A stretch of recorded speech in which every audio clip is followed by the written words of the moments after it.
hashtag #MakeBetter happen. The only thing worse than kids giving up on school is if we give up on them.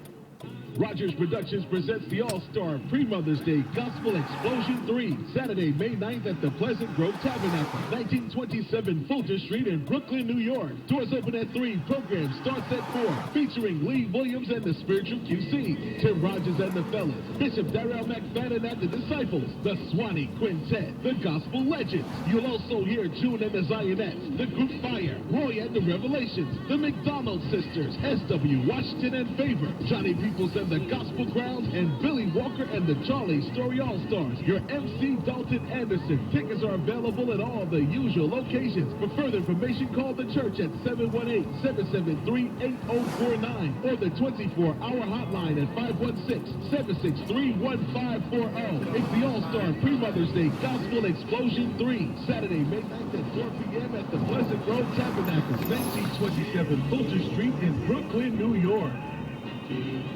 Hi, this is Joe from the Homeowners Helpline. It's 2015, and I'm proud to say that the Helpline is starting its 7th year of helping homeowners just like you stay in their home and end up with a great long-term solution to their problem. Listen, folks, if you or someone you know is struggling to pay their mortgage, if you've maybe fallen a few months behind and you're trying to play catch-up with the bank, or perhaps even worse, you're worried about losing your home to foreclosure, you need to call the Homeowners Helpline and call us right now. Call 800-359-5300. That's 800-359-5300. Or log on to stop.greedybanks.com and find out how and why the helpline is so successful in defending homeowners' rights today. There's no obligation. Call 800-359-5300. That's 800-359-5300. 7 years and still going strong. The Homeowners Helpline, we're still there for you. Be honest.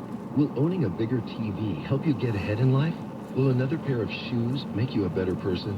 Probably not. But what if you could speak another language? If acquiring a new language excites you more than acquiring more stuff, then wait until you hear this. As part of its biggest language learning event in history, Rosetta Stone is giving away demos of its powerful language learning software absolutely free. For your free demo, call 1-800-944-6553. And Rosetta Stone has made language learning more convenient than ever. Learn on your computer or iPad, then practice on the go with your smartphone or MP3 player without ever opening a book or memorizing boring vocabulary again. Do you want more stuff, or do you want a language that will last a lifetime? After all, it's all about priorities. To try a free demo of this powerful language learning software, call 1-800-944-6553. Again, get your free demo now. 1-800-944-6553. That's 1-800-944-6553.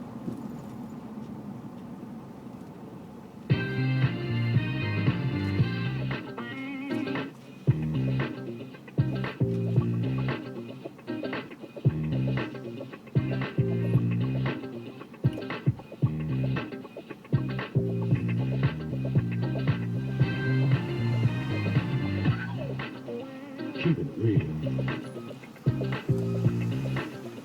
Keep it real.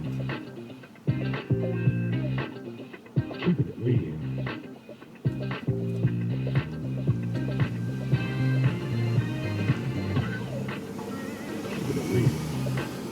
Welcome back to Keeping It Real with Reverend Al Sharpton, Andre Michael Eglishan, holding it down for Red, along with Charles Ellison of TheRoot.com. And as promised, we're going straight to the phones at 877-532-5797.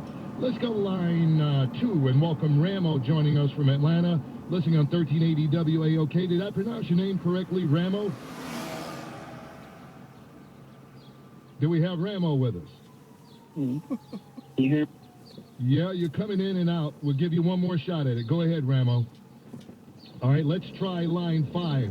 Let's go to my old friend Robert in Kansas City. Robert, thank you for joining us there on XM 126.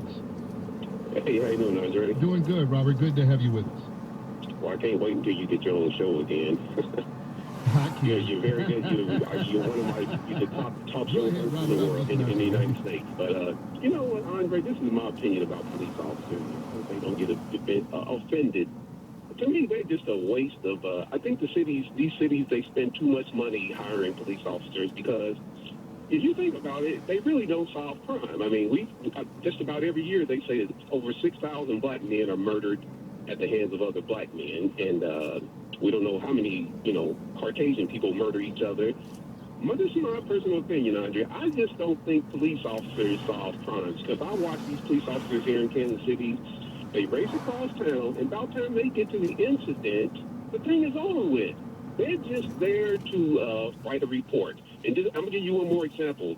We had a white woman here who lived out in the suburbs, and she had a mental problem. She stayed with her mother, and she was trying to commit suicide at the hands of the police. So she would call the police up and then threaten them just so she could get them to shoot her. And the police department, they were already in consultation with the mental health facility about this woman. So the third time they came to her house, she came out on the porch with a knife. They stood on the sidewalk. They told her to drop the knife. And they ended up shooting her in the chest and killing her. And her family sued the police department in Overland Park, Kansas. And her family won a wrongful death on behalf of the police, because according to the judge who rendered the wrongful death, he said that the police officers were not correctly trained to deal with a person with a mental issue. So 99% of the time when these police officers go to an event, they don't know what the hell to do once they get there. Well, that's because, the situation is chaotic. And, in all fairness to our police officers, some of them are in fear of their lives, and justifiably so. But I have to marvel at the case in Ohio, Charles and Robert, wherein the police officer was told by this suspect, shoot me, shoot me, shoot me. And then he charged the policeman, and the police still did not use any force on him whatsoever. He diffused the situation without resorting to the final, ultimate tactic, which would have been to take the man's life. Now, go ahead, Robert. I want to make one more comment. Even when you look at when the police officers pulled up on Tamir Rice, according to the newspaper, they said that when they pulled up on him, he was reaching into his waistband. So what that tells me is that his